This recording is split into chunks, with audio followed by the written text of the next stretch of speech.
Welcome to Devotions from Israel, a 5-minute word of encouragement.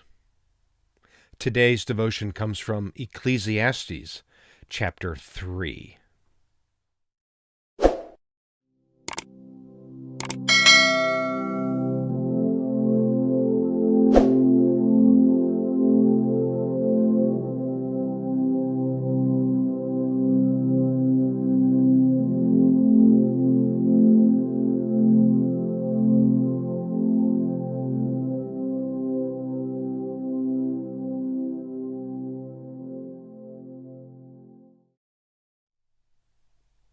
Today's devotion takes us to Tel Gezer, an archaeological site located west of Jerusalem in the lowlands, or the Shephelah, of Judah.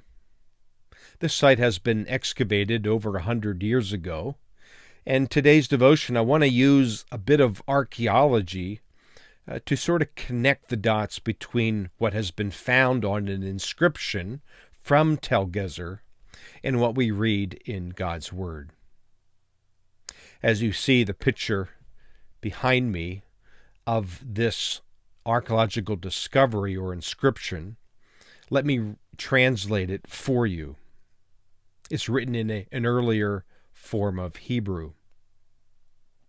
2 months of gathering, it reads. 2 months planting, 2 months late sowing, 1 month cutting flax, 1 month reaping barley, 1 month reaping and measuring grain, 2 months pruning, 1 month summer fruit.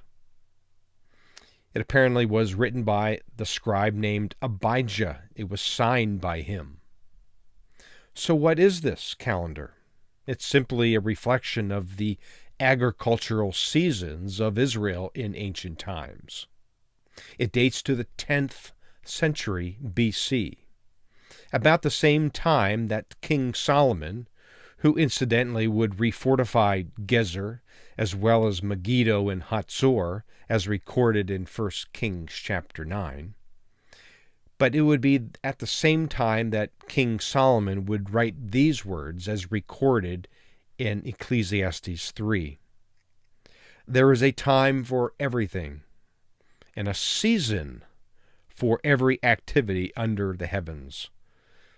A time to be born, a time to die, a time to plant, to uproot, to kill, to heal, to tear down, a time to build up, a time to weep and laugh, to mourn, to dance, to scatter, a time to gather stones, a time to embrace and to refrain from embracing, a time to search and to give up, to keep and to throw away, to fear and to mend, to be silent, to speak, to love, to hate, for war, for peace. What do workers gain from their toils? I have seen the burden God has laid on human race.